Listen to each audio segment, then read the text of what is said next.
In the late 1800s, a remote area of Sweden was on the brink of fairy tale fame, little beknownst to them for being the home of the real-life Sleeping Beauty. On a little island called Okno, off the coast of the eastern part of Sweden, 14-year-old Carolina Olsen lived with her family. Carolina had a large family consisting of her mother, father, and 5 brothers. Her family was a farming and fishing family, like many others on the island, tucked away from the rest of the world. Carolina Olsen would never have become a household name if it weren't for one very, very odd occurrence that happened when she was a young girl. On a day unremarkable from the rest, Carolina would fall into a 32-year slumber, her appearance unchanging, and awake to a completely different world than she fell asleep to. Here is the real story of the Sleeping Beauty of Okno. The story begins on the 18th of February, 1876, when Carolina was returning home to her village, crossing the ice of a frozen river when she fell. Some say she fell through the ice, nearly drowning, but being pulled to safety at the last moment, although other sources claim she tripped and hit her head, knocking a tooth loose and resulting in a toothache. Whatever the truth, she did make it home safely to the modest cottage she lived in with her family, but with a sore face and a toothache. Her father looked her over when she came over, and despite bruising and scrapes, she appeared perfectly fine. Then Carolina's toothache got worse, and she suffered from excruciating headaches, out of the ordinary for her. Her father, a local fisherman, and her mother thought it was down to witchcraft. It was 1876, superstition was high, and the village of Okno was quite isolated. Knowing there was nothing they could do that evening, given their remote location and financial strain, Carolina was told to go to bed and see what took place the following day. However, when she fell asleep, she did not wake up. In fact, she would not awake for decades. She went to sleep at 14 and not to return to the waking world until age 32. Her parents were desperate to wake her up, but couldn't afford a doctor at the time. They tried a number of methods to bring her back to consciousness, including a hot flame across her skin and even pricking her with needles, first on her body and eventually under her fingernails. It was no use. Carolina was still fast asleep. When their daughter did not wake up after a few days and they were unable to rouse her, they sent for medical help. In the meantime, as the days passed, they took to force-feeding their daughter 2 glasses of milk and sugar a day. And when they finally had a doctor come look at her, he would tell them that she was in some sort of coma. Although why was she in a coma was anyone's guess. The doctor kept up to date on the case, and as the months stretched into a year and the girl continued her slumber, he implored the medical community to try and figure out what was going on. Other doctors made their way out to the secluded island to see Carolina for themselves, and it was noted that her hair and fingernails seemed to have not grown during the entire episode, and that she had not really lost any weight, despite subsisting on only a mere 2 glasses of milk a day. In fact, she was in surprisingly good shape. Her muscles seemed to have not really atrophied at all. It was as if Carolina was in some sort of state of suspended animation. In July of 1882, a full 6 years after she had gone into her mysterious sleep, Carolina was still sleeping away, and her concerned, burdened parents had her hospitalized in the city of Askarasham, where doctors tried to revive her with electroshock therapy to no avail. Frustrated doctors would throw up their hands and diagnose her with a severe neuropsychiatric disorder called dementia paralytica, also known as general paralysis of the insane or paralytic dementia, but no one could be sure, and it is unlikely that she actually suffered from this. The family was told there was not much to be done except wait and hope for the best. And so they waited and waited some more. Years passed, seasons changed, the world evolved around them. Family members passed away, and Carolina slept, occasionally moaning or tossing and turning, and even sleepwalking or mumbling in her sleep on occasion, but never fully waking up. The only time she ever showed any sort of true reaction to the outside world was when she was seen to cry when her brother passed away in 1907. Yet, she did this even as she remained in her strange comatose state. Carolina's mother would also die during this ordeal, and a full-time caregiver was hired to tend to her. This maid was baffled that Carolina's hair always seemed to be clean and that it never grew, nor did her nails. She also noticed that sometimes when she left and came back, pieces of candy she had brought with her would be missing, leading her to be suspicious of the whole thing. Yet Carolina would never rouse from her sleep, no matter what anyone did.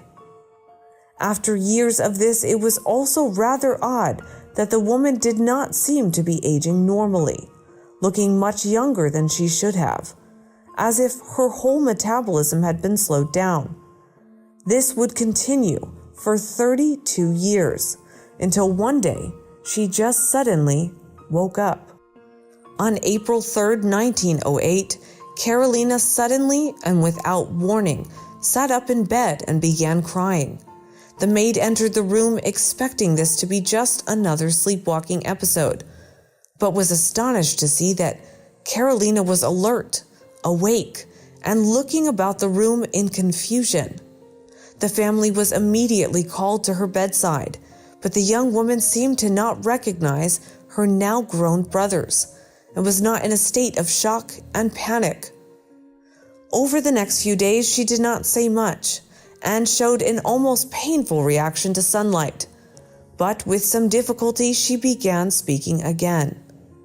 Under questioning, it was found that she had no memory of anything since falling into her long sleep except for half-remembered dreams and nightmares. And when doctors examined her, they were puzzled that she seemed to have no negative side effects from being bedridden for decades. Although she was technically now in her late 40s, she looked more like she was in her early 20s. She was subjected to mental tests by psychiatrists and was found to have full possession of all her cognitive abilities and intelligence. Although she was having difficulty adjusting to the world that had changed so much around her.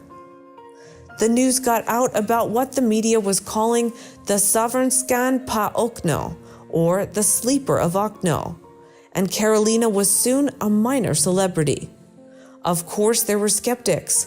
After all, how could a woman remain asleep in bed for over 3 decades with no ill effects to show for it, and having only subsisted on 2 glasses of sweetened milk per day? The idea was that her family had been in on it, and the whole perpetual sleep thing had been a ruse to keep her hidden away from the world. Another idea posited by the Swedish psychiatrist Harold Fraderstrom was that she had suffered some sort of deep psychosis state rather than a full hibernation. But that still didn't explain why she looked so incredibly young. Carolina would end up leading a content and normal life right up into her death in 1950 at the age of 88, always insisting that it was all true and taking any secrets she had to the grave with her. We are left to wonder, what happened to Carolina Olsen? Interestingly, there have been other similar cases to hers, although not nearly as dramatic. In 2012, a 15-year-old British teen by the name of Stacey Comerford fell into a deep sleep that she would not wake for from 2 months. The cause was speculated to be a condition known as Klein-Levin syndrome or Sleeping Beauty syndrome, but it is still poorly understood. Was Olsen perhaps suffering from a particularly spectacular case of this? How do we explain her ability to come out of it without any significant mental or physical health effects, or her lack of aging during the ordeal? We will probably never know, and the case of the Swedish Sleeping Beauty remains an unexplained historical oddity and possible medical marvel that we may never understand or have the answers for.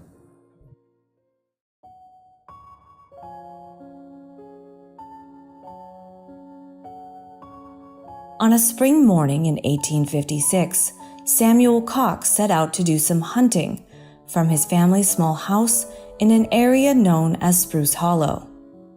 When he returned later, he and his wife discovered that their 2 sons, Joseph, age 5, and George, age 7, were missing. Mrs. Cox thought maybe the boys followed their dad hunting without him knowing and may have gotten lost in the woods. George and Joseph were never to be seen alive again. The search for the boys lasted 2 weeks and culminated in a gruesome discovery beneath a large tree on the shady banks of Gypsy Creek. And had it not been for a prophetic dream, the whereabouts of George and Joseph Cox might still remain a mystery. This story is fact, not fiction.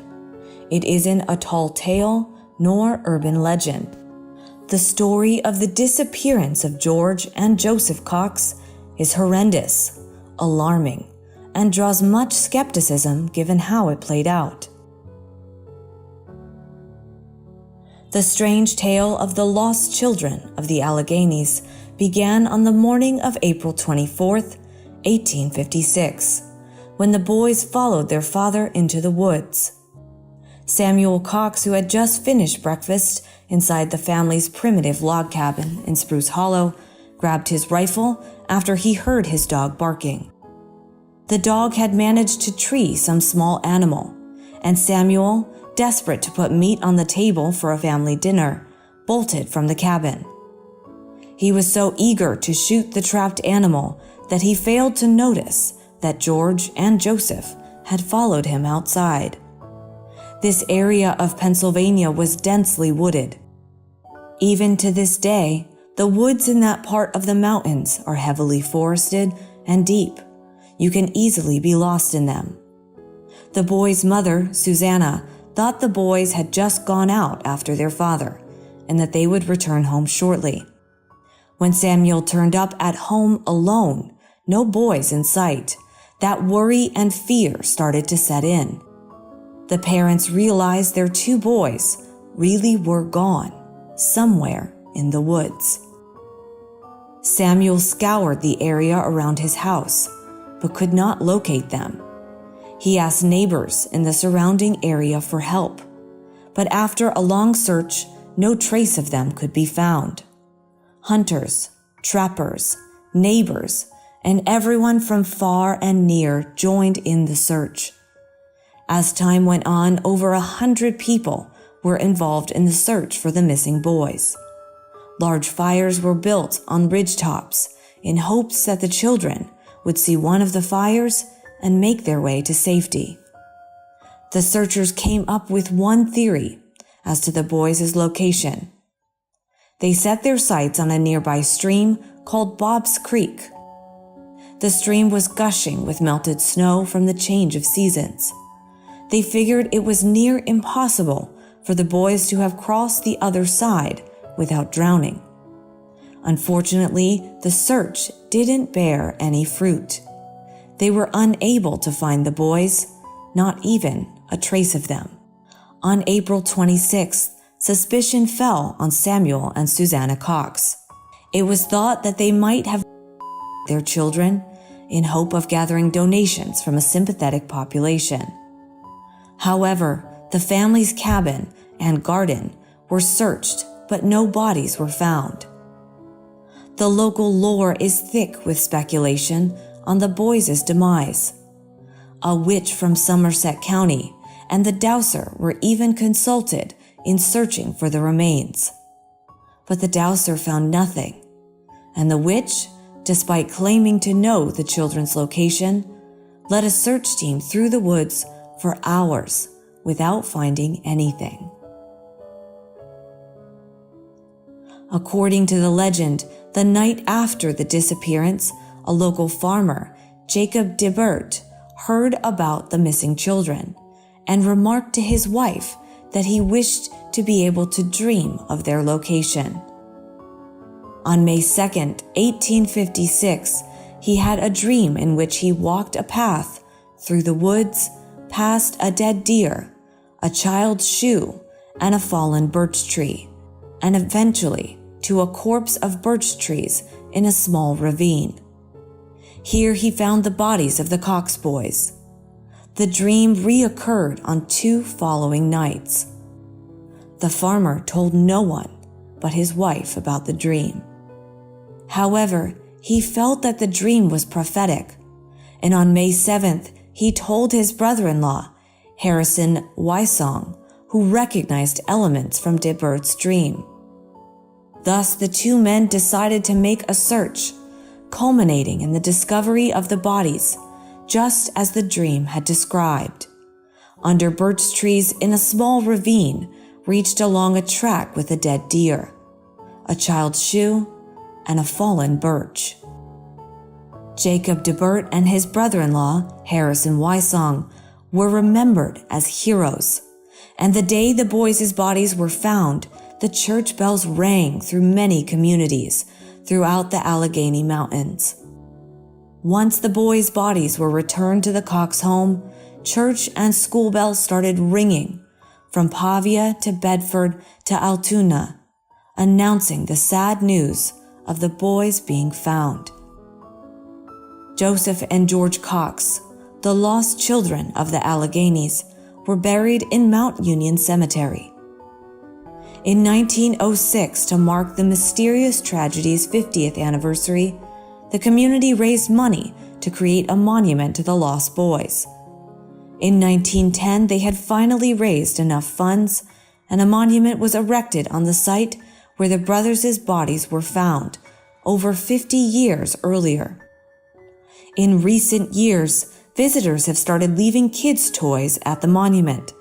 The boys probably wouldn't have had much use for toy cars and stuffed animals in 1856, but it probably serves to accentuate the tragedy and break your heart if you visit the monument.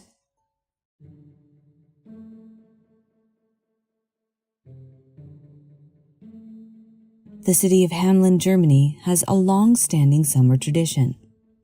Every Sunday during the vernal equinox, locals gather in the old town center to retell a lasting tale that takes place in the very city. Deep within the children's section of the local library is an old, dusty copy of classic fairy tales. Behind the faded cover live stories of heroism, nobility, and true love. Stories that eagerly fill the minds of young dreamers everywhere. However, dwelling amongst the once upon a times and happily ever afters is a far more sinister tale of rat infestation, broken promises, and the disappearance of an entire city's children. Among those darker tales is the story of the Pied Piper, also known as the Piper of Hamelin. It's a classic fairy tale that only few have bothered to study the origins of. In fact, most that do know the story consider simply a figment of the imagination, a musing tale meant to stir and leave the audience with an important lesson, never knowing that there is a truth to the Pied Piper, some basis in reality. The most well-known version of the children's story, which was written in 1857, talks about the Hamelin townspeople of 1284. This town was facing a rat infestation, and a piper, dressed in a coat of many colored bright cloth, appeared. This piper promised to get rid of the rats in return for a payment, to which the townspeople agreed. Although the piper got rid of the rats by leading them away with his music, the people of Hamlin reneged on their promise. The furious piper left, vowing revenge. On July 26th of that same year, the piper returned and led the children away, never to be seen again, just as he did the rats. However, the original version of the story, written 45 years earlier, did not come with the same happy ending. The town's children were lured away to a cave, where they were closed until the end of times. The only child that survived in the earlier version of the story was a child who was handicapped. Therefore, the child was unable to keep up with the musically entranced children. Thus, that one child's life was spared. There are many people who picked up this story, writing their own version of the events, right from the very time it happened. The most well-known of all the stories about what took place in Hamlin on the 26th of June, 1284, are those by the Grimm brothers. They stray far away from simple fantasy. On the interior wall of a Hamlin city house, there reads an inscription dating back to the 1600s. It reads, "In the year of 1284, on the day of Saints John and Paul, on June 26th, by a piper, clothed in many kinds of colors, 130 children born in Hamlin were seduced and lost at a place of execution nearby Copen. The loss of 130 children is without question a near fatal blow to a town, to the population, to a chance at survival. It is remarkable that Hamlin is still standing after that.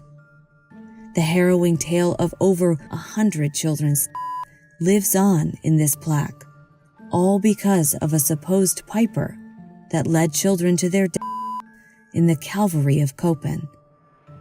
The legend is more than just a tall tale, but something that causes local townsfolk to shudder at the thought of it. The inscription is now more than 300 years old, and it still spooks those native to the area. Enough so that the inscription's home within a church has now destroyed stained glass window. The church can be found in the market square, and it is one of the first documented records of the story of the Pied Piper. Even given the centuries-old age of this story, the town maintains that there is, allegedly, an eyewitness account from the time.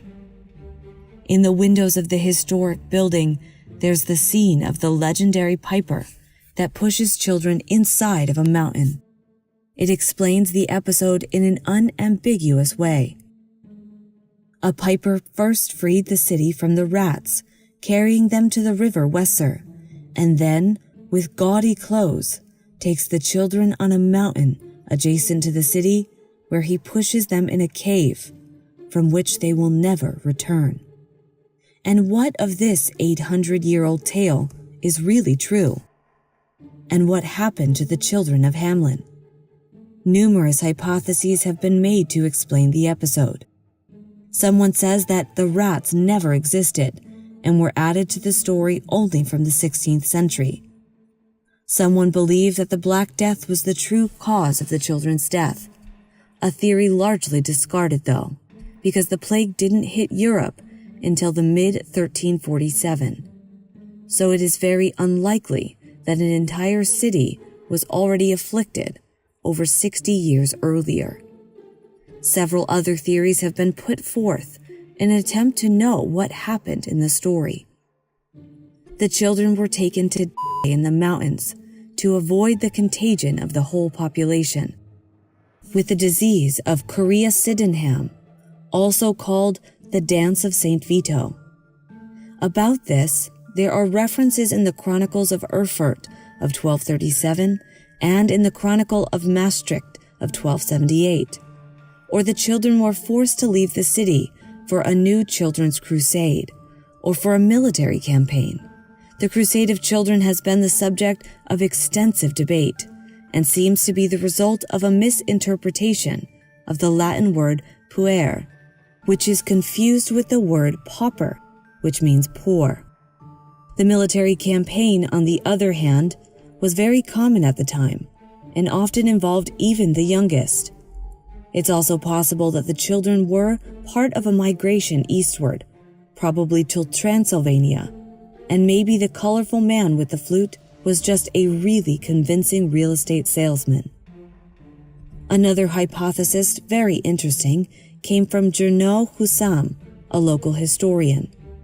The Barons Spiegelbergs, convinced Catholics, were determined to eliminate resistance to religious conversion in the area and hired a hunter with bright clothes. Had 130 children of the city of Hamelin sacrificed over a Calvary, like that of Christ, sacrificed to save the men, near the city. The ordeal could be Mount Ilth, only 15 kilometers away from the town of Hamelin, where is located the Kitchen of the Devil, a perfect place to make sacrifices of this kind, and traditionally linked to pagan rites. In fact, the hill Oberberg is described by the oral tradition of the city as a theater of rituals and demonic parties, which were accompanied by the sound of a piper who played during the ceremonies, inviting young people to dance. Today, on the Bongo-Lossenstrasse, the street where the Pied Piper house is located, where the children were supposedly last seen, music is banned as a sign of respect. But in the rest of the city, there are everywhere rat iconography. A clock tower tells the story 3 times a day. There's a Pied Piper statue, and some bars that serve typical rat's blood cocktails. Twice a day the bells played, also the Pied Piper melody. Whatever the cause of the eerie disappearance of 1284, the children of Hamelin are certainly not forgotten, a mystery probably bound to remain so.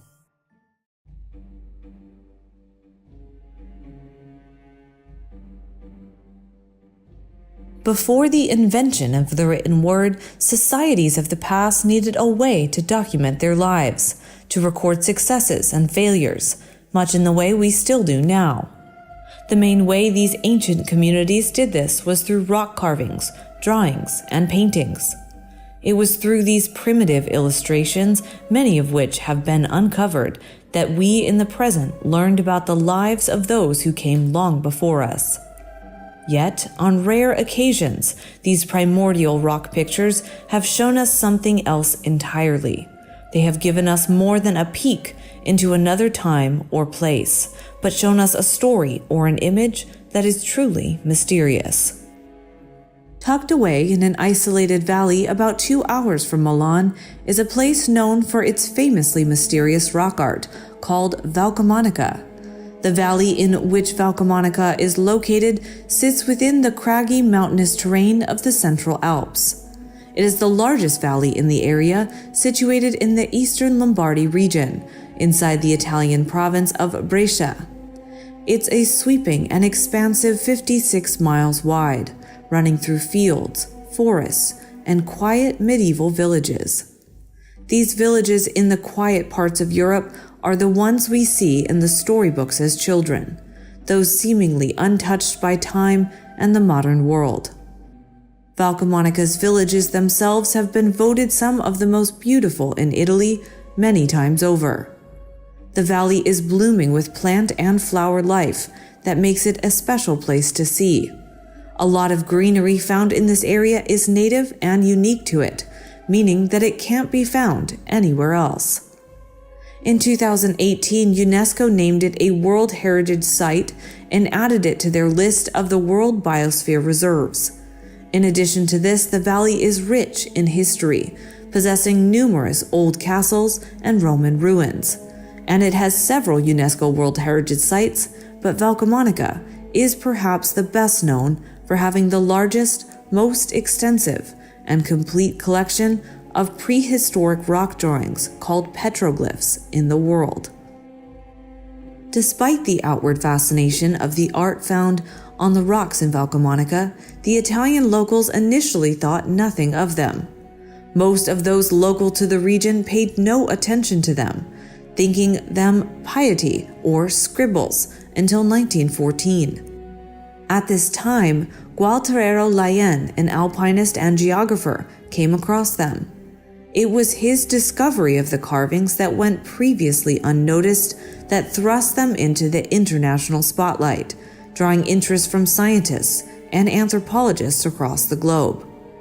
There are over 140,000 formally UNESCO-recognized symbols and figures carved into the rock all over the valley, but there could possibly be between an estimated 200,000 and 300,000 of them in total, encompassing over 8,000 years of history, dating from at least the 6th to the 8th centuries BC in the Mesolithic Age, 15,000 to 5,000 BC, up through the medieval times, 476 to 1453 AD. They are a unique peek into this time before written history, with many of these carvings capturing in time images depicting the daily life and spirituality of these ancient humans, including animals, plants, and humans engaged in various scenes of everyday life, hunting, magic, religion, war, and navigation, all of them in exceptionally good condition and virtually undamaged by the years and elements, thus making them and the history they depict invaluable to the fields of prehistory, sociology, and ethnology. The expansive carvings have drawn in much curiosity and fascination since their presence became widely known. Notably, they were used as Nazi propaganda during World War II when Germans Franz Altheim and Erika Trautmann began associating the petroglyphs with Nazi ideologies, quickly spreading the idea that they depicted a mysterious ancestral Aryan race and providing their proof of their superiority. The carvings were also used for Italian fascist propaganda, and it wasn't until after the war and in the 1950s that proper scientific research would start on them again. In 1979, the petroglyphs of Valcamonica were recognized as a UNESCO World Heritage Site, becoming Italy's first such designated site, and the carvings have instilled wonder and speculation right up into the modern day. Yet, with such a mysterious place stuck in time, it is perhaps no surprise that there have been also many unsolved mysteries associated with it. It has not gone unnoticed that there among all the images of humans, animals, plants, and various geometric shapes are those that stand out as rather different from the rest, and not a little out of place. In particular, there are a few petroglyphs that show figures that are drawn in such a way as to make their heads seem too small in proportion with the rest of their bodies, and making it odder is that they seem to be wearing what can only be described as some sort of protective spacesuit. These suited figures also have atop their heads what looks very much like helmets that an astronaut would wear, complete with lines radiating outward as if to convey shining bright light. To make it all even more bizarre, the figures are depicted holding what looks like some sort of mysterious tools or weapons, like nothing seen in any of the other drawings. And in fact, at no other place in the history of these carvings is anything else like it seen. The impression one gets is that these are figures in astronaut suits wielding advanced tools or weapons. But of course, there is the conundrum that they are thousands of years old, long before any sort of outfit or electric lighting would be available. So what do we make of this? Why would this one set of carvings hold such enormous-looking figures so long ago? Considering their strange appearance and out-of-place nature, it is perhaps no surprise that the strange petroglyphs have been proposed as being evidence that ancient aliens once visited the area and were then depicted by the awestruck ancient people living here. However, others have proposed that the petroglyphs are merely stylistic, artistic representations of some religious idea or even a battle between two men wearing some sort of armor.